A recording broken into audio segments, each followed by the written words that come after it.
Hey guys, it's Batman of the Dark Knight. What I'm going to do for you guys today is I'm going to do a triptych here, and what I've done is I've taken some old fence boards that I had. These are 2x6, and I'm going to try and throw together a 3-part 2x6 board picture.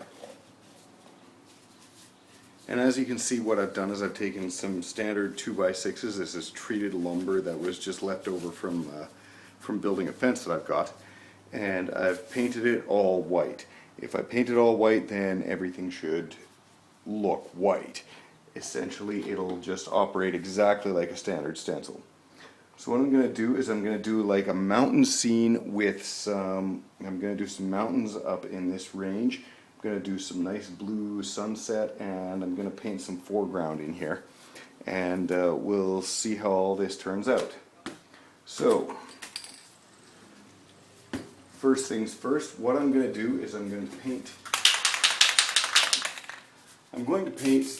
the moon, but for the moon, instead of doing blue, or instead of doing gray and white like I normally would, what I'm going to do is I'm going to do mainly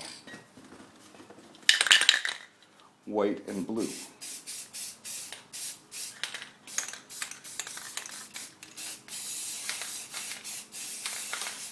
This is just a standard moon like you might normally have done on any space painting.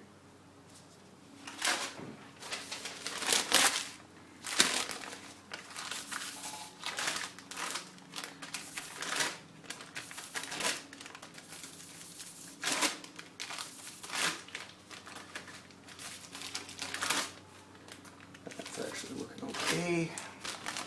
Just like that. So just a little bit of white on there, and because I want the moon to actually fade into the actual background, what I'm going to do is I'm going to use the same color as I'm using for the sky to shade out this moon. Just like that, and that way when I actually cover the moon, when I do the whole moonscape, I guess, we get the same color. Yep, exactly. So when I do the whole moonscape, it's going to turn out to be exactly the same color as the moon itself. So the second thing that I have to do is lay down the basis for my mountains. I'm doing that in white with just a little bit of black over top and just a quick spritz of black. Nothing major. And after that, I cover the whole thing in blue.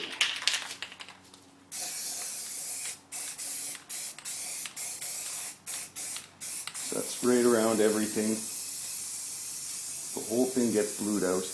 And because I'm doing a painting on boards, you want to make sure that you try and keep your sides looking somewhat like the rest of the painting itself, so that it doesn't look kind of odd to have like straight white sides. Okay, that done, I'm going to skip around the camera here, grab myself a plastic bag. I just use old grocery bags myself, but oops, I still need some stars. I'll use the Spraypainting technique where you're 45 degrees up and you just kind of spritz very, very lightly over top. So that's my moon, and my moon actually, you can see how it fades in.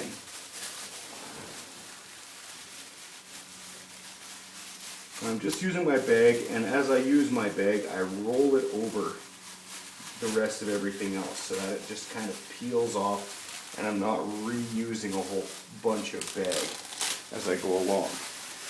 That'll create the basic outline for the mountains. But what I want is a more specific outline, so like any good space painter, I will pull out my palette knife, and you just describe a few semicircles like that, right? Nothing super fancy, you just follow along the contours of the mountain itself. And if you want something like, say a glacier or whatnot, right, you can actually sort of peel down a large glacier on the side. Should be kind of messy, as it were. Okay, so there, and I'm actually going to fill that in because I can, and I'm just going to wipe off my palette knife on the side here.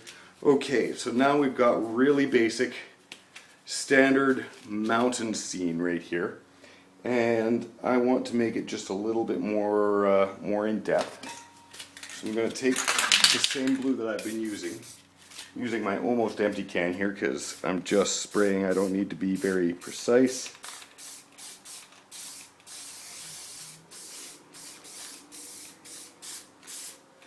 Just over top like that. I want a second set of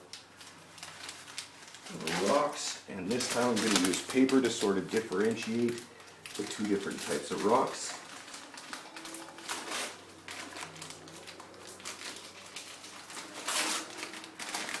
Okay, and because it's summer, I'm noticing that the paint is pretty sticky. So because the paint is pretty sticky, I have to be kind of a little bit careful about how long I leave those rocks on top. Because if I leave them longer, or if I leave the paper longer, then it's going to end up sticking around. So same thing, I just kind of follow the contours with my palette knife.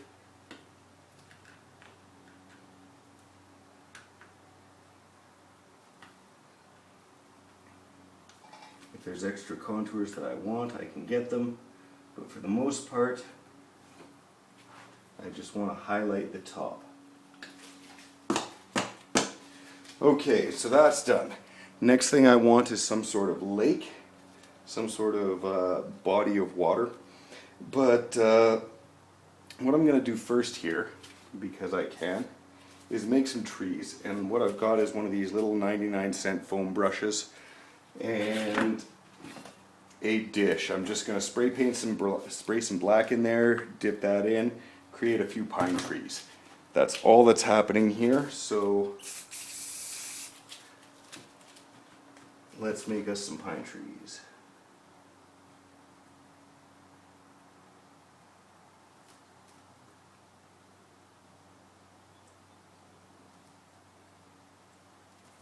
Nothing super fancy, but all I do is I just take my foam brush and go straight along the sides.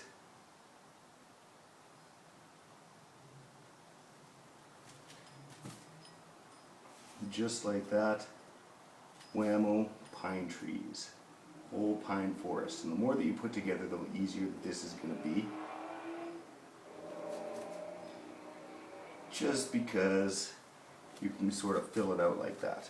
So I'm going to create a few more along this side here.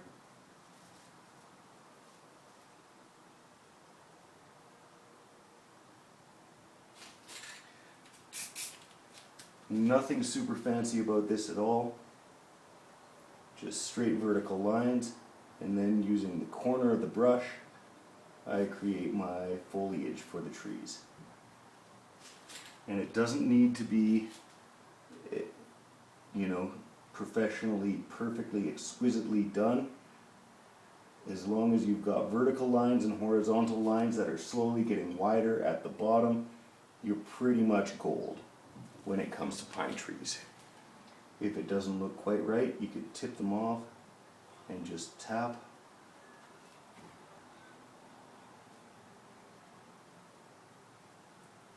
Just tip them a little bit. So there you go, a couple of stands of pine trees, and you want to throw a little bit of snow on them. What I'm going to do is use a small straight edge, and by the way, if you can't afford one of those professional artist straight edges, that is no big deal. What I've got here is a piece of corrugated polyboard, and that white is totally dead. So where is my other white? There we go.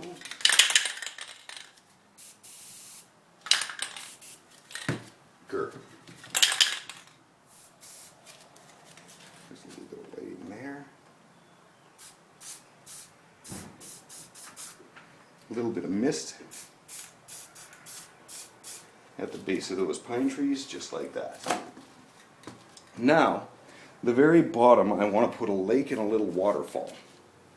So what I'm going to do is take a straight edge like so, and I'm going to use blue followed by white. So I lay down my blue across the whole thing. Actually, that's a little off balance, so you can always, when you're using a straight edge like that, you can raise up the straight edge, but you can never lower it down. Blue followed by white, and because I'm using the straight edge like this, I'm going to lay it across, and I'm going to use my hand and give a sort of wavy effect that way, just swiping back and forth with the hand, just like that. I use a little bit more white up at the very top,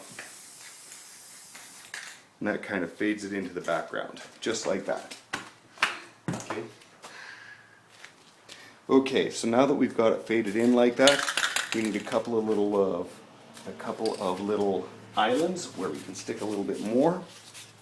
I'm going to use just a piece of poster board cut off like so, lay it on the top, and with some, not blue, where is the black?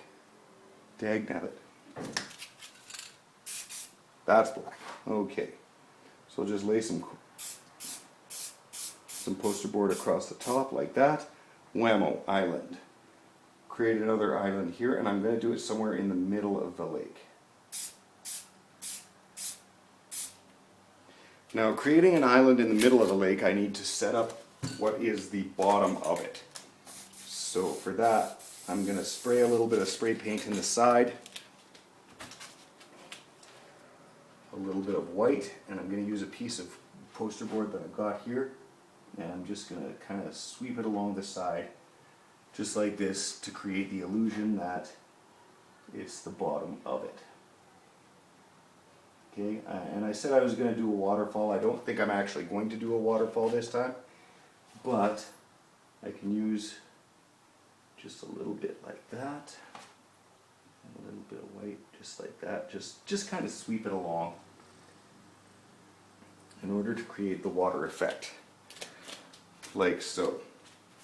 The last thing I'm going to do is with a little bit more black, if I can find my black, because I know I had black. There's my black. I'm going to create a couple of up-close pine trees. And those pine trees that are a little bit closer, I'm going to do a little bit more detail on. So I've decided exactly how high I want them to be. I want them to extend so that they actually cover the pine trees that were there prior to them. If I've got an extra thick trunk, I can make a taller pine tree. That's just fine.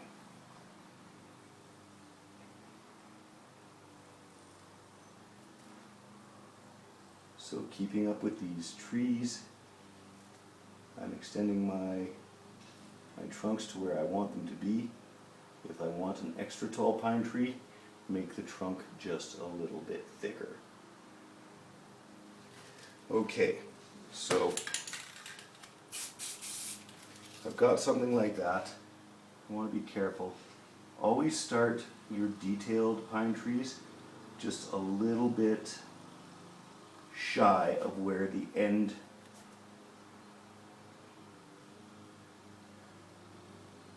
just a little bit shy of where the end of the tree is, because all pine trees, if you look at them,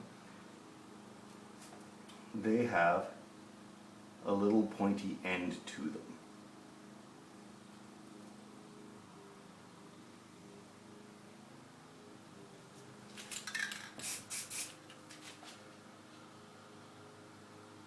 So at the very top of any pine tree actually has a little peak at it. There's always one branch that sticks straight up at the very end. Okay.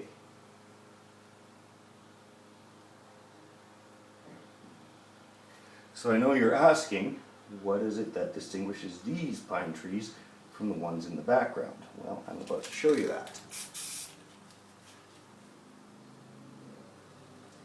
One of the secrets to good foliage, as you find yourself painting more and more foliage, is that the more colors that you use, the better it's going to look. So what I'm going to do here is take just a little bit of white. I can find a can of white that isn't actually completely and totally empty. That's clear. There's a little bit more in here, right?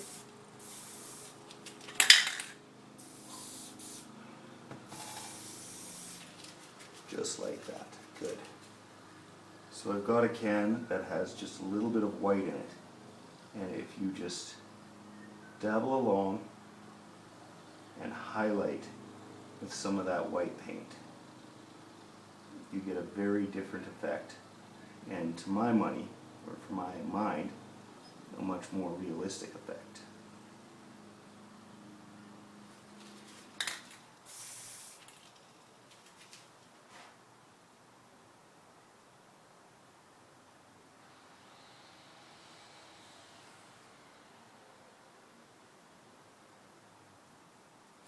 And again, this is just one of those 99-cent foam brushes that I picked up at the Herm Depot. Okay, so I've hit this with a little bit of white on the close-up ones. And what I can also do to add just a little bit of realism is this is just an Armor Coat Deep Green. I hate this color. Positively despise it, which is why I have it in the cheapest possible variety. However, in this particular case, hitting up with just a little bit of this Armor Coat Green is going to help out these particular pine trees just a little bit. Now, I bought Armor Coat initially because it was dirt cheap. I'm not gonna lie, it's a stupidly cheap kind of paint. However, one thing that I can say is that the spray comes out in a straight line, which can be positive or negative depending on how it is that you're painting. Just keep in mind that some spray paints will come out in a circle and some spray paints will give you the effect of a straight line. Now, if these pine trees aren't looking quite right, and they're not, what I can do is use just a little bit more black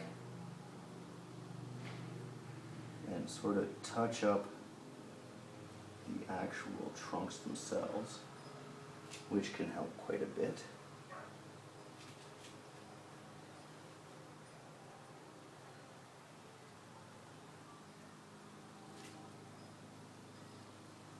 And you want to kind of dabble it so that they don't look quite exact. Now, this to me is close to a finished painting. The last thing to do is take my brush and just kind of sweep up at the very bottom with a little bit of black. And the reason being that it gives kind of the illusion of having some grass on that island.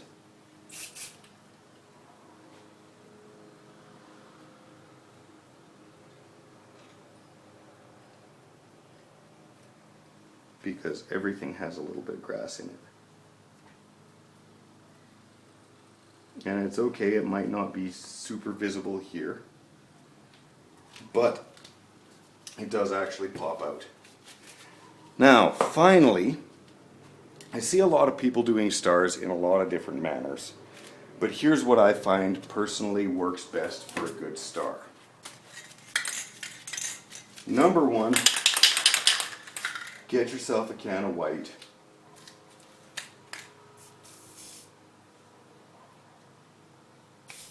and put down a couple of dots.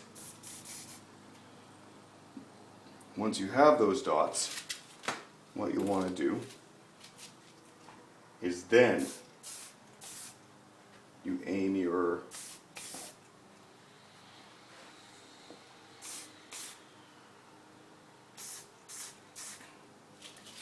cross sections like that. If it's not so good, you can always enlarge the dot. That's nothing big. Okay. Last but not least, I'll take a little bit of clear here, spray that side, and use my palette knife to sign my name.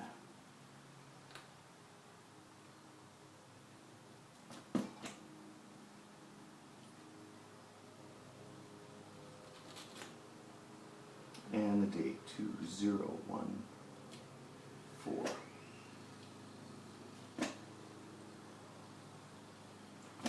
Okay, and sorry, that's a little bit wetter than I had intended. That's just fine. That's close enough. Good enough for jazz, in my opinion. So there you go. How to paint a triptych in a hurry. All I'm going to do is just blue out this end of the painting as I go along, just because that'll match up a little bit better. So there you go. One painting. Talk to you later.